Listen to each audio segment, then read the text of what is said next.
Saya tantang, kumpul 100.000 profesor doktor, hilangkan kata kafir di Indonesia.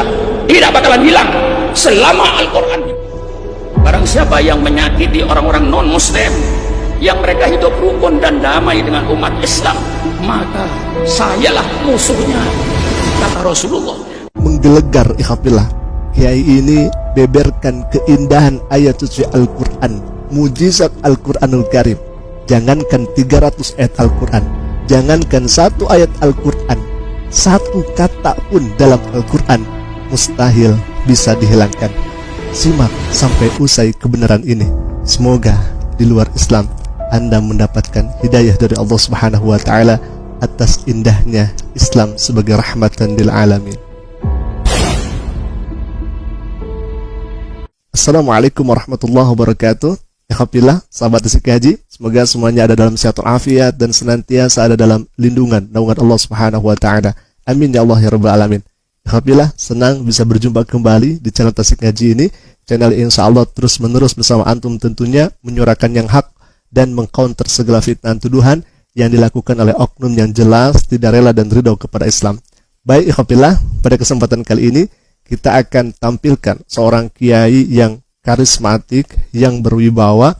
Beliau adalah Kiai Haji Syukron Ma'mun. Beliau menyampaikan ceramahnya di depan para kiai, di depan para ulama, kehebatan Al-Quranul Karim. Ada orang yang ingin menghapus ayat suci Al-Quran sebanyak 300 ayat. Jangankan 300 ayat, satu ayat pun, bahkan satu kata pun, itu tidak akan bisa dihilangkan.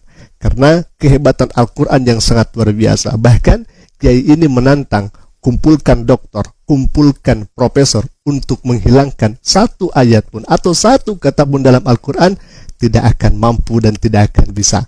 Dengan wibawanya, dengan menggelegarnya, Bapak Kiai ini menyampaikan kebenaran Islam ini, khafillah. Bahkan nanti kita akan ketahui bersama bagaimana kedudukan kafir atau non-muslim. Simak sampai usai dan lihatlah kebenaran ini. Semoga Allah Subhanahu wa Ta'ala beri hidayah kepada orang-orang yang belum mengenal Islam sebagai rahmatan lil alamin. Alhamdulillah, kita saksikan video berikut ini.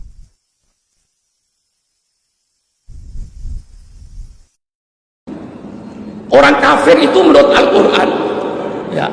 Jadi saya kalau disuruh menghilangkan kata-kata kafir, Pak Sutioso, saya tantang, kumpul 100.000 profesor doktor, hilangkan kata kafir di Indonesia. Tidak bakalan hilang selama Al-Quran dibaca oleh umat Islam. Kata-kata kafir tidak akan hilang dari bumi Indonesia. Saya tantang. Kita tiap hari baca Quran, ya ayyuhal kafirun innalladzina kafaru. Bagaimana bisa hilang? Dan kafir itu bukan penghinaan, itu nama yang diberikan oleh Allah kepada orang kafir. Mengapa Allah nyebut kafir? Kiai, persilakan. Ya asli, kata-kata kafir. Allahumma kafir anhum sayyi'atihim. Ya Allah, kafirkan dosa-dosa mereka. Itu menerjemahkan. Tidak kan? Allahumma kafir anhum sayyi'atihim. Ya Allah, tutuplah dosa-dosa mereka. Mengapa Allah berkata pada orang kafir itu kafir? Karena mereka menutup hatinya. Yakfuru qalbahu, menutup hatinya sehingga hidayat tidak masuk ke dalam hatinya. Maka Allah sebut kau kafir, orang menutup hatinya yang tidak mau dalil-dalil Quran. Itu namanya kafir, bukan penghinaan. Nah, disinilah Islam. Dalam Islam kafir dibagi dua, kafirun harbiyun wa kafirun zimmiyun. Kafir harbi wajib kita perangi karena mereka memerangi kita. Qatilu fi sabilillah alladzina yuqatilunakum. Yang oleh Allah disuruh perangi yang memerangi kamu. Kalau mereka tidak memerangi kita, damai. Itu Islam. Itu peradaban Islam dalam politik. Nah, di dalam bermasyarakat, subhanallah, tolong carikan dalil nas dari kitab suci yang mana saja yang seindah kitab suci kita, Quran dan hadis. Rasulullah bersabda, waman ada dimian faqad adani. Barang siapa yang menyakiti orang-orang non muslim, yang mereka hidup rukun, hidup damai dengan umat Islam, saling hormat menghormati, saling harga menghargai. Barang siapa yang menyakiti orang non muslim yang mereka hidup rukun dengan umat Islam, berarti kau telah menyakiti saya, kata Rasulullah. Subhanallah, subhanallah. Dalam hadis lain Rasulullah dengan tegas, wa man ada dimiyan fana hosmuhu, barang siapa yang menyakiti orang-orang non muslim yang mereka hidup rukun dan damai dengan umat Islam, wa man ada dimiyan fana hosmuhu, barang siapa yang menyakiti orang-orang non muslim yang mereka hidup damai dengan umat Islam, maka sayalah musuhnya, kata Rasulullah. Kalau saya musuhnya, nanti saya musuhi pada hari kiamat. Ini toleransi dalam Islam. Kalau syukuran makmun punya tetangga beragama Kristen, beragama Buddha, beragama Hindu, selama tetangga ini hidup rukun dengan syukuran makmun, saling hormat menghormati, saling harga menghargai, tidak menyakiti agama Islam, apa kewajiban syukuran makmun? Saya wajib melindungi jiwanya, saya wajib melindungi hartanya, saya wajib melindungi kehormatan. Apa ada toleransi yang lebih tinggi daripada Islam? Tolong carikan. Bukan marah, ngasih tahu supaya kita tegas. Kita dikatakan intoleransi, intoleransi. Sudah ratusan tahun kita hidup rukun dengan gereja. Di Madura itu gereja ada. Tidak pernah di Madura ada. Ini orang Madura ini. Tidak ada di Madura itu. Lalu perang dengan orang gereja nggak ada. Mereka ke gereja aman, kita hormati. Nggak usah ditimbul-timbulkan ini. Kalau ada, tangkap saja. Itu bukan ajaran Islam.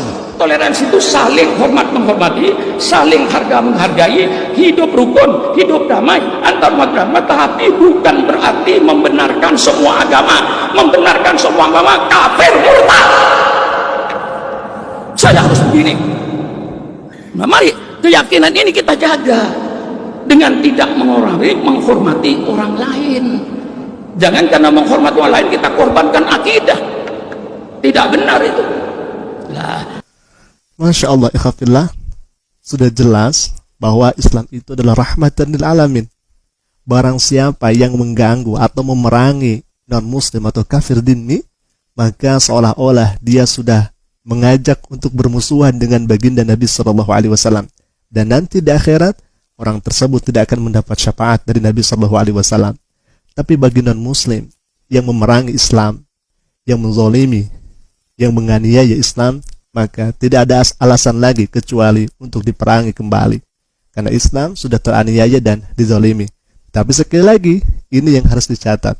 Tatkala umat non-muslim di sana hidup berdampingan damai dengan Islam, maka kami diajarkan oleh Rasulullah SAW harus berlaku baik kembali, harus berlaku dengan akhlak yang tinggi kembali. Karena itu adalah jaminan dari Nabi SAW. Tatkala engkau mengganggu orang non-muslim di luar sana yang justru baik kepada kita, akan tetapi kita malah berbuat zalim kepada mereka, maka kita tidak akan diaku menjadi umatnya Nabi Muhammad SAW. Na'udzubillahi min dzalik. Ikhafillah, saudaraku, bahwa Islam itu mengajarkan keindahan yang sangat luar biasa.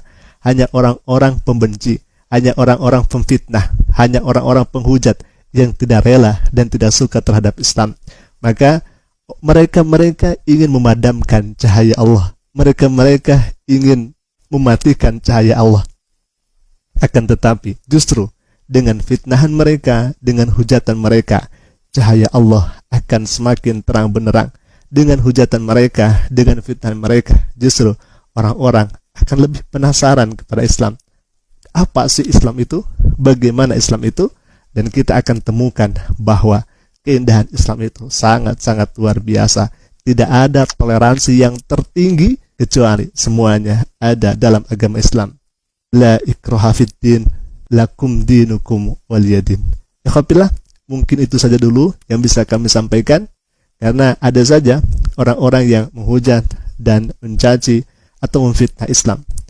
Kami, diri saya pribadi, banyak dihujat, bahkan saya pernah difitnah. Akan tetapi kita senyumin saja, karena kalau misalkan fitnah dibalas dengan sesuatu yang tidak baik, maka hal itu akan menjadi tidak baik. Dan kami hanya diperintah untuk menyampaikan balighu ani walau ayah. Terlebih daripada itu, mau memfitnah, mau menghina, jadi saya pribadi itu tidak jadi masalah. Bahkan kami tidak sedikit pun untuk harus sakit hati. Alhamdulillah. Baik, mungkin itu saja dulu yang bisa kami sampaikan. Semoga hal ini bermanfaat dan semoga hal ini bisa menjadi wawasan, wabil khususnya dan muslim di luar sana yang selama ini belum mengetahui atau mengenal Islam. Alhamdulillah, syukran. Assalamualaikum warahmatullahi taala wabarakatuh.